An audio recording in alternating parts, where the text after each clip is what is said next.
Hey folks, I'm Mark Ryan. This is Super Review, and today we're going to take a look at a couple of different IMs from ThieAudio. In fact, I've got them sitting over here on the table. We've got the ThieAudio Legacy 4 as well as the ThieAudio Legacy 5. And I know there's actually a couple of new ThieAudio IMs coming out now, and I'm hoping to get a hold of those. But before that, I wanted to kind of catch up with the brand. I did previously on the show review the ThieAudio Monarch, but I haven't spent much time with these. So I'll go into more detail about these individually as we go back to the table, but this is going to be kind of a combo review. I'll try and get through this a little bit more quickly than usual, but if I fail, I'm just going to warn you ahead of time, this might be a slightly longer video. And like all my other videos, this is a live stream, so if you're watching now live, precog, Kieran, I see you there in the stream chat. If you're watching now live, you have any questions about either the Legacy 4, Legacy 5, or whatever's going on, leave them in the chat, and at the end of this video, we'll have a little back and forth conversation. And if you're watching now and it's not live, that's because you missed it, and that's fine. Maybe you're asleep now and you can't help it, but if you can help it, subscribe to the channel, ding the bell. YouTube will let you know next time I'm live. For now, let's go ahead and dive into the ThieAudio IMs, and we'll start by talking about, we'll just talk about the one-on-one, talk about the pricing, the driver configuration, and what you get inside the box. So we'll start with the Legacy 4, which from what I understand actually came out second. I believe the Legacy 5 came out originally. I don't know, I might have my timeline wrong, but the ThieAudio Legacy 4 is, well, both of these are hybrid IMs. So this is a, I believe, 3 balanced armatures with 1 dynamic driver in it. Price comes in at around $195. And what you get inside the box is, well, you get the IMs, you get the cable, you get a nice little carrying case actually. You get a decent set of tips on an interesting metal plate as well. And I don't have this in camera frame right now, but you get this just kind of chonker hard carry case, which is interesting. I'm not sure what I would use that for, but that's pretty cool. So now it brings us to the ThieAudio Legacy 5, which is, as the count or the number indicates, has even more drivers. So like that, it's a hybrid single dynamic driver, but it's got 4 balanced armatures. And for that, it comes in at $250 for the Legacy 5. What you get in the Legacy 5, actually, I think the packages on this is not quite as good as it is on the Legacy 4, despite the fact that the price is higher. And I'm gonna, again, assume that's related to the fact that this is just an earlier IM and ThieAudio might have kind of stepped up their offering. But what you get is, you get, curiously, just 1 set of spin fit silicone tips, and then you get 3 sets of foam tips. For this testing period, I just used the foam, or sorry, the supplied silicone spin fit tip. I was fortunate enough that this fit me, but if mediums don't fit you, you're probably gonna have to either bring your own tips or use the foam tips. The other thing that you get is this pretty nice little carry case with a magnetic clasp. I actually quite like this. So that's just kind of an overview of these 2 IMs, the pricing, the driver configuration. Let's go ahead and dive into a little bit more detail on the build quality of these each individually. And honestly, there's some pretty good things here. So the Legacy 4, I think, build quality and just kind of design-wise, I think it's actually a pretty handsome IM. I've punched in here so you can hopefully appreciate it up close. Let's see if I can get a little bit more light on there. The pattern that they have on these things is pretty unique, pretty handsome. And you know, definitely it shines best when you get some light on them. The earpiece designs themselves, or like the mold, I actually find to be one of the more comfortable, if not one of the most comfortable fits I've ever had in an IM. It's just a little bit on the small side, but it's still molded, so it kind of fits, you know, custom-like in my ear. I really appreciate that. And then the nozzle length is not too long, but I do get plenty good seal. I guess let's go ahead and do a quick fit test so I can demonstrate for you what they look like in my head. So that is the ThieAudio Legacy 4. Again, I'm pretty into the physical aspect of this. It's just a really nice fitting IM in my ear. Let's go back to the table. I think the cable on this thing is also pretty nice. You know, it's not especially fancy or anything like that, but it's, as you can see, well behaved. It's not overly stiff. It looks good. And I don't think there's like any branding on it or anything like that. It's just, I don't know, it's pretty basic. It does have a chin cinch, and that chin cinch is pretty functional. Although with this, I didn't necessarily need to use it. You can see that chin cinch is staying plenty in place. So there you go, if you are a chin cinch fan. But yeah, generally pretty happy with the build here on the Legacy 4. One other thing worth calling out, and you probably already noticed this when I was showing it on camera, but the branding here on Legacy 4 and on Legacy 5 is super, super chill, which I appreciate. On the right earpiece of the Legacy 4, zero branding. It's just this pretty cool design, and that's all you get. And then over here on the left piece, you do have a ThieAudio logo, just kind of small down there, but for the most part, you get to appreciate the, I think, pretty nice aesthetic of this earphone. So kudos to Thie on that. So let's now move over here to the Legacy 5, which the shell shape and size is actually a little bit different here. This, I think, fits a little bit larger. It does fill out my ear a little bit more, and maybe because of that, isolate a little bit stronger than the Legacy 5, but if you've watched my reviews before, isolation's not necessarily a big need for me, so I didn't necessarily appreciate that. Although I was listening to these this morning, my neighbor came and knocked on my door. I was sitting right next to my door, and I didn't hear him, which I felt bad about. But anyway, so this is what the Legacy 5 looks like in my ear. You can see fit-wise, it's filling up maybe a little bit more of my ear, but for the most part, fits just about as comfortably as the Legacy 4. Both of these are very, very secure fitting IEMs, which I appreciate. You're not gonna have any issues with these things coming loose as you're walking around, talking, chewing, or anything like that. These things stay put pretty well. I think the design on these things is also pretty handsome, but it's a little bit on the dark side, and it's a little bit hard to see. In fact, on camera here, they might even just kind of look black. But if I punch in on them, wipe off my fingerprints, and get it at just the right angle, you can see that there is some color kind of swirled and hidden down there. And you know, it's a cool look, but I guess I do wish it was maybe a little bit brighter and a little bit easier to see. That's, I suppose, fairly picky, but I get to be picky. Now the cable that it comes with is, I think, similarly to the cable that comes on the Legacy 4. It's a pretty nice cable, pretty understated. I think I actually like the cable on the Legacy 4 a little bit better, but it's mostly just due to aesthetics, because behavior-wise, this thing was great. You know, I think it's got, this is a 4-core cable versus an 8-core cable. If you are particular about your core counts, I'm not. But, yeah, there you go. Yeah, generally it's a pretty nice little cable. I don't know. This black cable with kind of like a matte finish to it, didn't love it, but generally these are both pretty good. Actually, one thing worth calling out is that the connectors here on the Legacy 5, and I don't know if it's the cable, and I don't know if it's the Legacy or the earpiece itself, but these connectors are some of the stiffest I have ever felt. That one actually just came out much more easily than I expected. Maybe it's just the right earpiece. Like, I have a hard time pulling this thing out. It's a 2-pin connector. Both of these use 2-pin. But for some reason, the connectors here on the Legacy 5 are just really, really stiff. Big deal? No, I don't think so, but I guess worth calling out. So that is kind of my impressions of the build. I think now we'll go ahead and dive into sound impressions. And I think what I'm gonna go ahead and do is I'm gonna go ahead and give you my review scores at the end of each sound impression. So I will start with the Legacy 4. I'll give you my sound impression, give it a review score, and then we'll move on to the Legacy 5, and then I'll give that its own sound impression and review score. Hopefully that works out for y'all. So the Legacy 4, general sound signature on this IM, I would kind of describe as, well, actually worth calling out, it's actually kind of got 2 different sound signatures. I'll show you this in a little bit. There's actually these little switches on the back that let you adjust the sound. But the default sound signature I would describe as kind of like a mild V tune, slightly on the bright side, with a little bit of lower treble emphasis, pretty decent bass character to it. And yeah, I call it a mild V because it does have the upper mid-range fairly forward and the lower treble fairly forward, but it doesn't really come at the expense of making the lower mid-range sound sucked out or anything like that.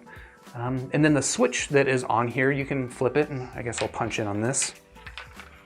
You can see there's actually 2 switches on it, but curiously, only the second switch does anything. And maybe I'll point this out too. The switches are very small. You're gonna need something like a SIM ejector tool or something to flip them. But yeah, you can just kind of reach down here, flip that switch up, and in this configuration, the tuning becomes a little bit closer to neutral. It kind of tames down that upper mid-range and lower treble emphasis, as well as the bass emphasis, and it just kind of flattens everything a little bit. I think the character of the sound generally is pretty similar. Like, it's not a drastic change, but it is pretty cool that you get effectively 2 different tunings in one IEM, and I think that it's actually a pretty good use of that. You know, there's some IEMs that have different tuning switches that maybe don't make a big difference, or the difference that they make is just not like that interesting. I do think that the difference here is actually, I think that's actually a pretty good little trade. I would say for my preferences, the tuning that I actually preferred is with the switch turned on. Just makes it a little bit more neutral, a little bit flatter sounding, but I do think that more people are probably gonna prefer it with the switch turned off. So, what I like about the sound here on the Legacy 4, generally, I think that tone is pretty solid. You know, I described it as a slightly kind of a mild V, which I know V can kind of be a bad word to some people, but I don't think it is necessarily, especially when you mix in the word mild. It just means that you get nice contrast, you get a strong sense of clarity, without it necessarily being a lean sounding, you know, overly forward sounding IEM. So I think the Legacy 4 does that pretty well. And then I think layering, imaging, I think are both pretty solid on here. You get pretty nice depth from that bass. That dynamic driver in here adds a nice sense of depth to it. It's well defined and it's not smeary. And kind of combined with that clarity, I think this thing just, yeah, it does a pretty good job of you know, giving you a decent sense of stereo imaging. Never comes across as congested or boxy sounding. And for that, I think the Legacy 4 does a pretty solid job. What I might not love about the tuning on this, however, would be, I think the lower treble is a little bit too forward, kind of in that 5K region. At least that's where I think what I'm hearing is at, and it just kind of adds like a little bit of extra edginess to vocals. It can add, you know, some niceness to, I guess, you know, the attack on guitar strums, like just an analog guitar strum or something like that, but it can be a little bit harsh in my opinion. It adds a little bit of crunchiness maybe to cymbal strikes and stuff like that. So yeah, I think that lower treble, you know, it's a little bit too forward, but also I don't know if it's just the forwardness, but also perhaps something else with the character. It makes it a little bit off for me. The bass hits I think are pretty good on this thing, but it does still feel a little bit dead. Like, I don't know, looking at a frequency response graph, the thing that, you know, I can maybe guess is that it could use a little bit more mid-bass meat.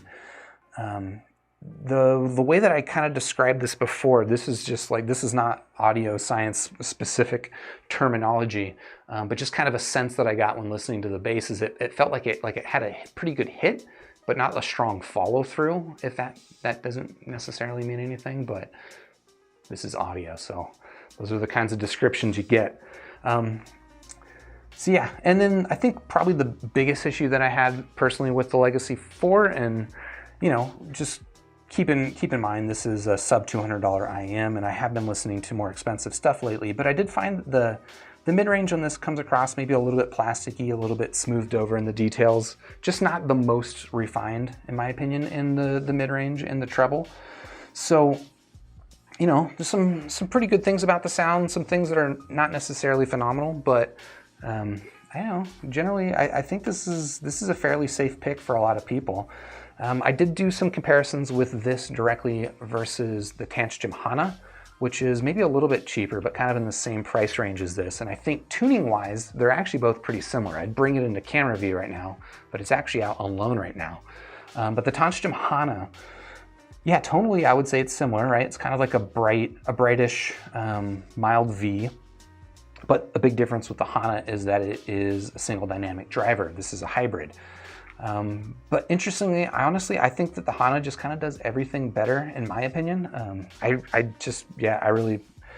think the Hana, especially in direct comparison with this, just really stands out as pretty excellent. Imaging on the Hana is outstanding. Here it's pretty solid, but on the Hana it's just definitely stand out. And I found that mid-range texture, treble quality in general, and even bass quality I found was more solid on the Hana. So out of 5 stars here on the Legacy 4, I'm gonna go ahead and give this thing a pretty solid 3 stars. Like, this is honestly, like, it doesn't do a lot for me. I don't know, apart from the fact that I love the build on this thing, I have a hard time loving this, but I also have a hard time really figuring out or picking out a particular thing that I don't like about it. It's just that, I don't know, it's a bit of a nothing earphone for me, if I'm perfectly honest. Like, it sounds pretty solid, fits great, but honestly just not that enthused about it. But if you're pretty interested in this, I don't really have a very strong reason for you to not pick it up. Mostly I would just look out for, if you're sensitive to lower treble region, this might come across a little bit on the harsh side there. That's going to bring us over here to the ThieAudio Legacy 5. And tuning wise, this is actually pretty different. So the Legacy 5 tuning is actually kind of interesting, especially if you look at it on the frequency response graph. The mid-range, bass, and treble are all kind of tuned surprisingly flat. Whereas most earphones, you'll get kind of a rise in, they call it the pinna region, between like 1000 to 4000 hertz. You get a fairly significant bump to kind of compensate for the amplification that most people's ear anatomy typically handles, because IEMs bypass that ear anatomy. The Legacy 5, curiously, doesn't have much of that pinna gain, so it just kind of comes across as a little bit flat, not a very aggressive tune, but because of that relatively flat mid-range and bass region, the treble, even though it's not peaky or especially forward, it does come across a slight bit on the bright side. So I'd say this is kind of like a flat neutral, slightly bright in the treble with a little bit of sub-bass boost. It's not very meaty in the mid-bass, and that's just kind of like the general tune of the Legacy 5. Anything else I want to talk about that? Not really too much. So, I mean, what I like about the sound here on the Legacy 5 is I do honestly really appreciate that mid-range focus. You know, I honestly expected this to be a bassier set. I don't know why. I guess based on my experience with the ThieAudio Monarch, I kind of had expectations that ThieAudio was all about that bass. And this, you know, I think this has a pretty decent sub-bass emphasis to it, a little sub-bass, just a little sub-bass boost in it, but it's pretty tasteful. And frankly, I guess we'll talk about the bass a little bit more detail later, but let's start with, let's keep up with where I was before. So the mid-range on this, I quite like. I think the detail on it is pretty solid. And you get nice texture in the mid-range through vocals, guitar strums and stuff like that. Generally pretty well done. Like I said, it's not a bassy set, but the bass that is here, I think it digs pretty decently deep. It is a little more rumble than punch. Yeah, it honestly is kind of a little bit bass light, but I find it pretty satisfying in its current state. If you are, you know, not necessarily allergic to bass, but you don't like bass clouding up your mid-range, that's definitely not going to happen here. In fact, I think the lower mid-range on this is a little bit even on the lean side, just because there's just not a lot of meat on that mid-bass, but you do still get a, you know, decently satisfying rumble from it. And then the treble, I actually found has a decent amount of air to it. You know, it deals pretty well with sibilance. Again, it's not an overly forward treble, but because, at least I think, because it doesn't have a lot of that upper mid-range lift from other earphones to compete against, the treble that's there does come across slightly on the bright side, and I think it's actually pretty tastefully done. I think this thing, you know, because of that, it gives, you know, a nice sense of clarity through the mid-range, nice sense of clarity in the treble, and then that light sub-bass kick. I think generally this thing stages pretty well too, honestly. Like, I don't know, I didn't really know what to expect going into this, but this definitely was not my expectations. Now, What I don't love about the sound here on the Legacy 5, honestly, not a lot. I do generally prefer a more forward upper mid-range tune. I do prefer my vocals to be a little bit more forward, but because the bass is not crowding out the mid-range here, despite the fact that the upper mid-range is not especially forward, I think that vocals still come across pretty well in here. But you know, certain things just might not have some of the same bite that you might expect with more upper mid-range lift, you know, things like trumpets or just higher pitched vocals. And then despite the fact that, you know, I described the bass having a pretty decent kick and decent presence, I don't say this a lot, but I think the Legacy 5 could do with a little bit more bass. It's just a little bit lean in the mid bass, especially. And curiously, you know, I had seen that people had some success with using impedance adapters, and I don't have any of them on hand because, again, those are out on loan as well. But I had seen people had some success with impedance adapters, putting them on some ThieAudio IEMs and basically boosting the bass with them. And now impedance adapters, if you haven't played with them, they're basically just little, I don't think I have anything like it, but nope, I don't have anything like it at all, but I'll show you this instead and you can use your imagination. Basically, an impedance adapter is just kind of like a little plug that you can fit onto the end of your connector like this, and it will effectively increase the impedance of the cable. And that can have effects on the sound. Sometimes it's good, sometimes it's bad. In fact, I would say most of the times adding impedance to a cable is going to make your earphone just sound weird. But sometimes it works out pretty well. And I wanted to try it here in the Legacy 5, and I actually had pretty good results. If you want to see the results, I'm not going to go over frequency response graphs here in my review, but I do have them on squig.link. The effect of the impedance adapters in this is actually pretty awesome. So, you know, I went between, I think, 15 ohms, 35 ohms, 75 ohms, and I guess the whole enchilada, like 120 plus ohms. And honestly, just like an extra 15 ohms, I found added a really nice body to the bass.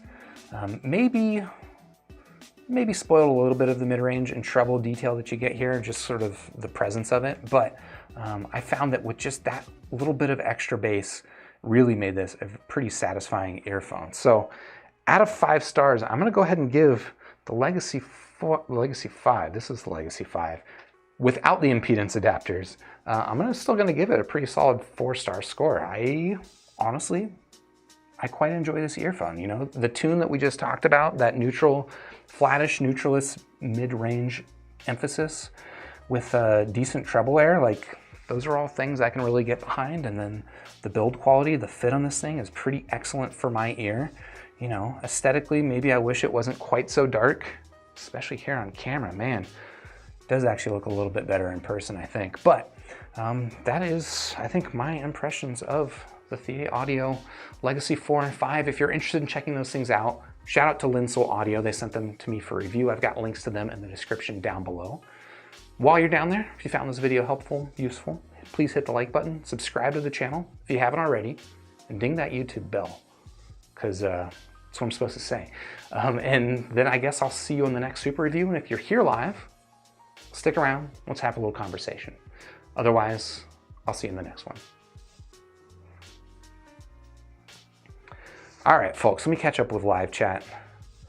It is a Monday evening. Is my shirt shimmering? I see here in my preview, it looks a little shimmery. I don't know if that's actually coming across on YouTube or not, if that's just OBS. Here in Precog, Don Trumpione, how's it going? Welcome to the chat. Kieran saying you like the coloring on the Legacy 4. Yeah, I think it is pretty nice. And yeah, you're calling out the same things that I noticed. That the Legacy 4 styling is pretty handsome. Just punch in on that. And the Legacy 5, I think, is also pretty handsome. It's just a little hard to see.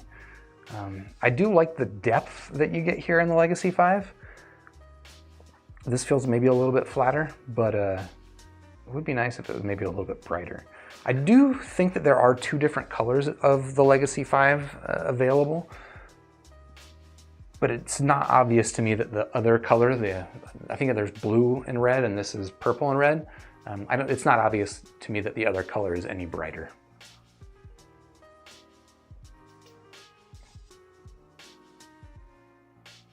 Blue Collar Hero, how's it going?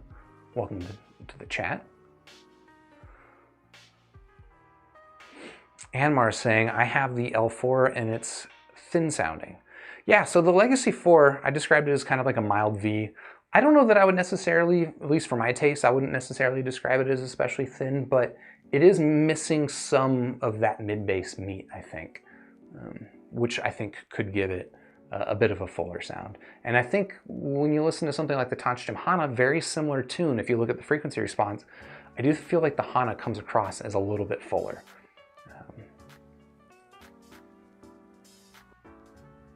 Don Trumpion asking, Legacy 4 versus the KXXS. That's an interesting question. So I didn't do that comparison head-to-head, partially because I don't have the KXXS, although I saw you also mention the KXXX.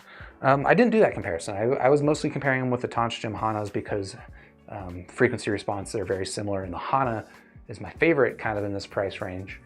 The KXXS, I will reference my recent experience with the Moondrop Aria, because I think that tune-wise that's pretty similar. Interesting. I mean, I would say that the Aria, Starfield, KXXS, they're tuned warmer than the Legacy 4. The Legacy 4 is a little bit more forward, especially in that lower treble region. I think the Moondrop IMs too are also a little meatier in the mid-bass, maybe not quite as much sub-bass focus.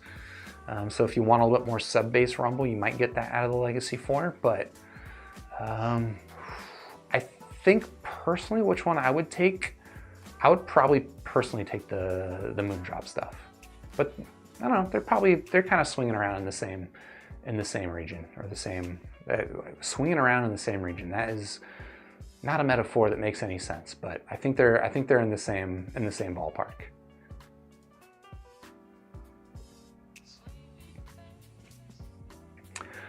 Var Basoru, I see you're asking about Legacy 4 versus Legacy 3. I haven't heard the Legacy 3, so I unfortunately cannot answer that question. And Don, yes, the U12T ruined IAMs for me.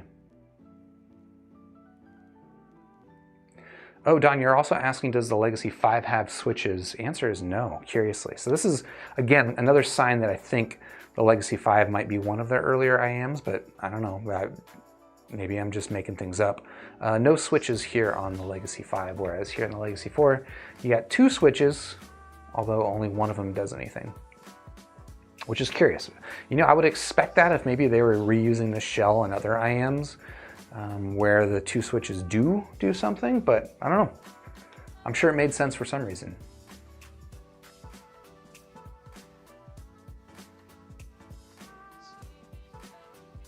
Audio Fool, how's it going?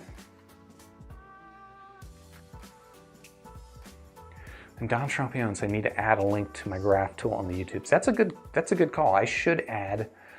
I don't know how often people use those links. So if you go to like a YouTuber's channel, they'll have like a set of square buttons that are links to whatever they provide. I should add squig.link to that, but I don't know how often people click those. Android, you just joined. You feel like you missed the review. There's a pretty good chance. I'm actually kind of curious, Ant, what you think about these IMs. So I'm gonna go back. Basically, I'm sure I've already read and been informed of reviews on these 2 IMs before. But when I'm reviewing a thing, I try to kind of like close myself off to that. So I've probably already read your reviews of these things, but I don't know if this sounds any better. I've probably forgotten what you said about them. So I'm gonna go back and read your reviews. I think Critical has reviews of these as well. I'm gonna go back and read and see how y'all's impressions stack up to mine. I feel like the Legacy 4 is just kind of like a more general tune, is gonna appeal to more people. The Legacy 5 is a little bit more specialist, I suppose. But I actually like the Legacy 5 better.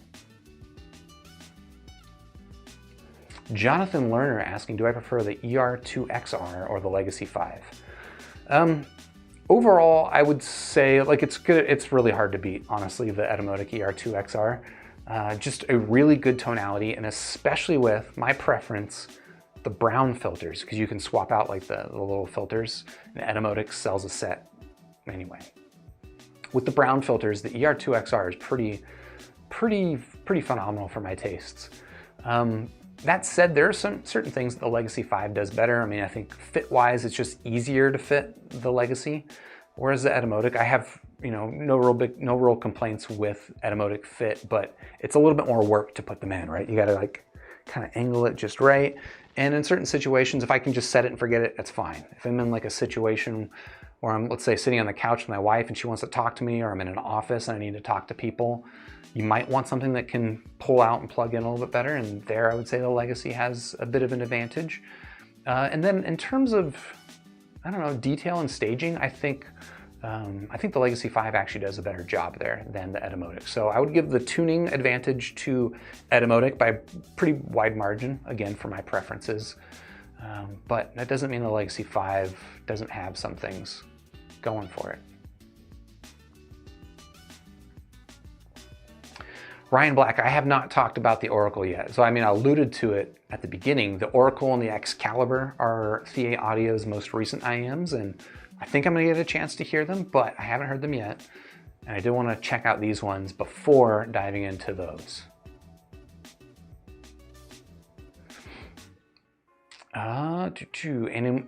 Enumoi, is that how I should say your name?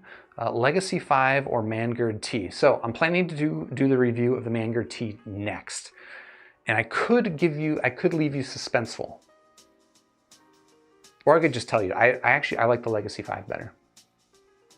But don't tell anybody else.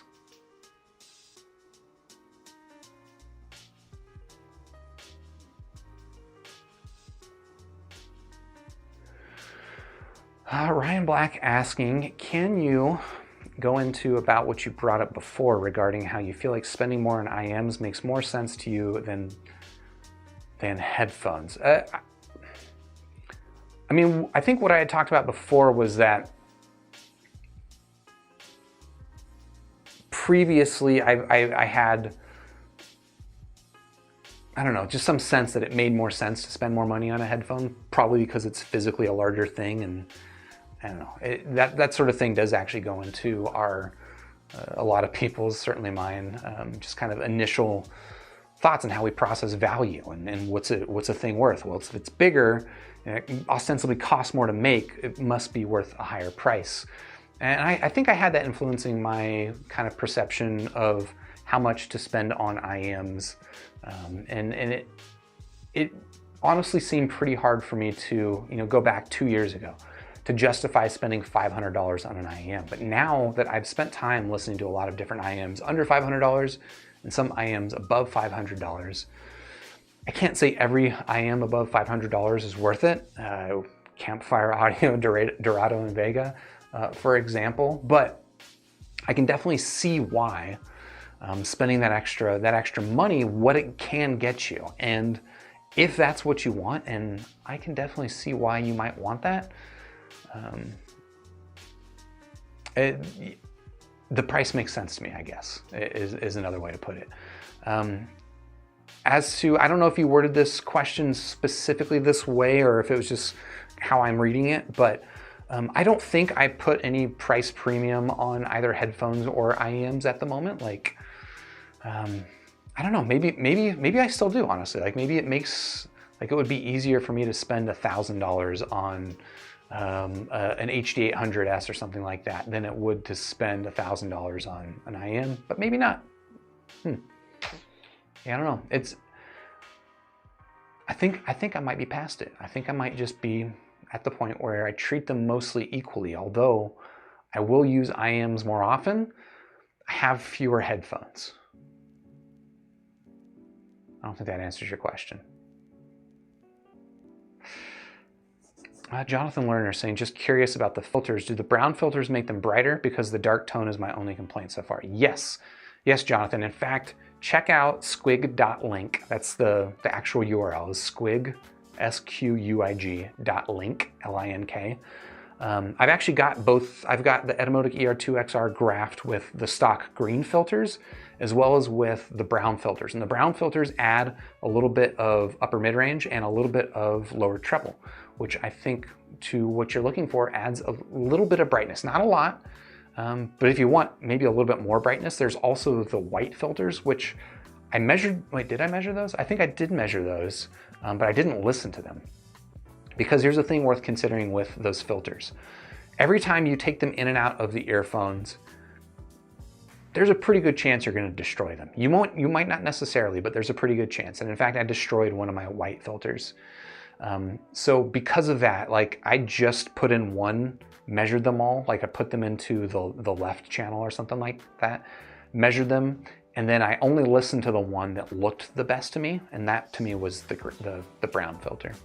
So that's the only one that I've actually spent time listening to. But I think, from what you're describing, I think the brown filter, you might like it a lot. Fixion saying the Sony XBA-N3 is still rated amongst the best IMs. Problem is, you can only get them imported from Japan. Are they still? I have not heard the N3, so I'm not sure. Fortunately, I'm not able to answer your question. I understand that's a pretty good set for folks that like bass, but yeah. Dorky Davis, MP3 versus FLAC. That's a dangerous question. I use both, honestly, and I recently. I was curious, like how much of my library is one or the other.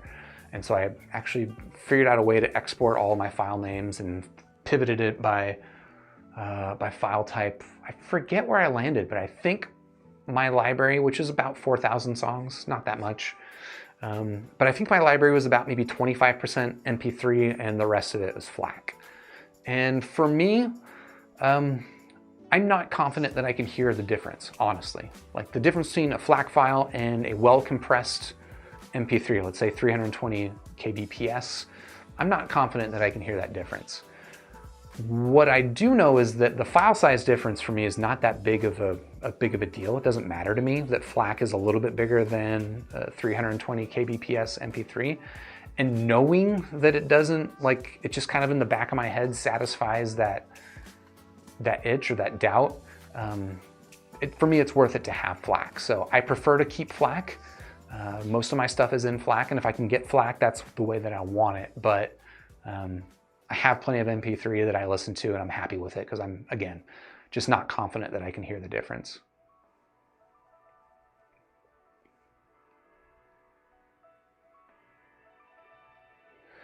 Android. Also with me on Legacy 5 being better than the T. Although again, don't tell anybody else that I said that, because I need people to stick around for the suspense of the Manguard T review.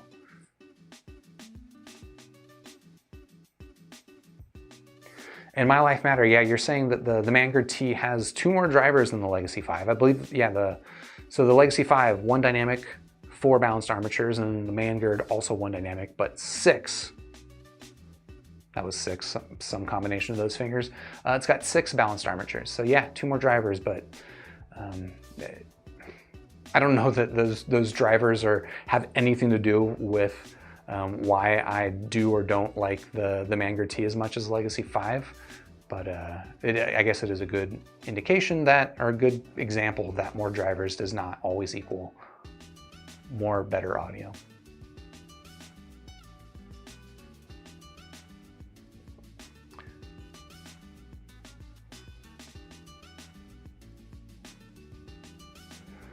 Android with the Intel on the XBA-N3, it's on Amazon, but if you want the special edition with a 4.4 millimeter balanced Pentacon cable, only in Japan. Actually, one thing worth checking out, go to amazon.co.jp. A lot of things. One, it seems like my Amazon, I never made an account specifically for Amazon Japan. I don't think I did. Yeah, I don't think I did, but I was able to log in with my standard Amazon account and I can order things and have them shipped. Some things don't ship internationally, like there's a lot of CDs that they just won't let me buy, and I have a feeling it's related to like licensing and rights and stuff like that. But if you find the N3 on Amazon Japan with the cable that you want, there's a good chance they might actually ship it to you. Assuming you're in the US, I don't know. Fixion, there's a good chance you might not actually be in the US.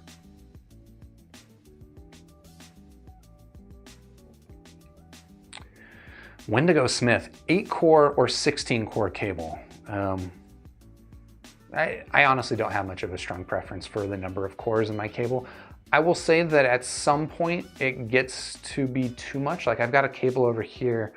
It's probably a 16 core, but it feels like it's just too thick, and it loses its pliability. Here with the Legacy 4 and 5, let's expand these so you can demonstrate. Here, I'm gonna say honestly, like the count of cores should not matter to you. It doesn't matter to me, but here's, I think, a good example of why. So here we've got a 4-core cable on the Legacy 4, and then here we've got, I'm not gonna count it, but pretty sure this is an 8-core braid here on the Legacy 5, and a couple things might stand out to you. So one, the thickness here on the Legacy 5 cable is not actually, it's not actually thicker than the Legacy 4 cable, and that's because the individual cores are actually thinner than the individual cores here on the Legacy 4. So just going by the count of cores doesn't really tell you that much about the thickness of the cable. I think it doesn't tell you much about the behavior of the cable, and I think it doesn't really tell you much about, doesn't tell you anything about the sound of the cable. So that's why for me the count of cores really just doesn't matter. Yeah. I will say I do prefer a braided cable to a twisted cable. And again, it's not because it sounds better, I just think it looks neater. Ryan Black saying 320 kbps versus FLAC is near impossible for most older humans to tell apart. You call me old? Is it because my chin hair is white? I have, yeah, I'm like 38, so I'm not the youngest. I have, tested my hearing with like frequency response, sine wave sweepers and stuff like that. My hearing seems to go up to about 17,000 hertz, and at that point it basically just goes to nothing.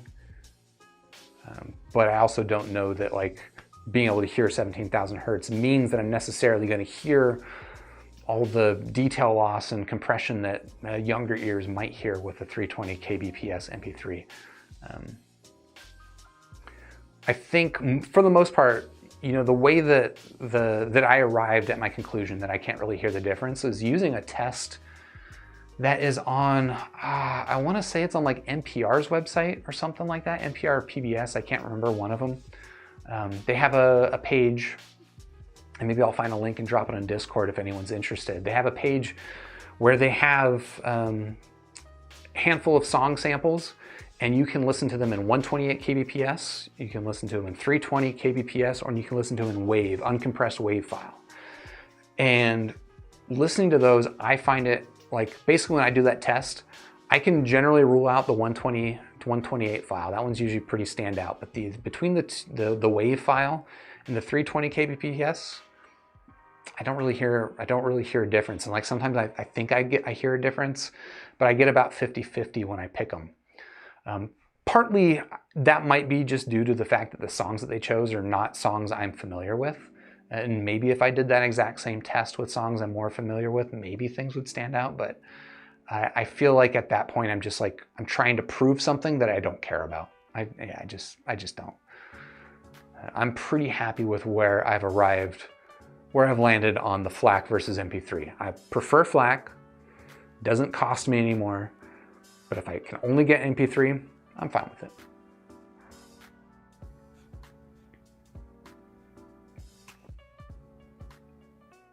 Ryan R saying vocals and acoustic guitars on T are very nice. All right, I'll spend some time with that. I'm gonna try and do that review soon. Yeah, maybe as soon as tomorrow. We'll see.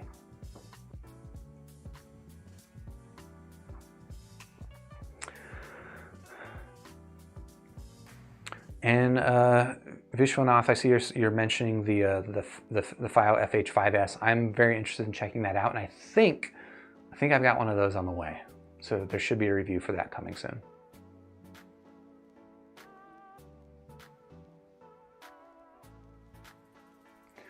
Hanif asking, what's the next upgrade after the TIN T2 Plus except the Blessing 2? The Blessing 2 cannot fit for my ears. I mean, it depends on what do you want out of an upgrade, because I can tell you earphones that are more expensive that maybe I like better, but if it's not what you're looking for, you might not like it better.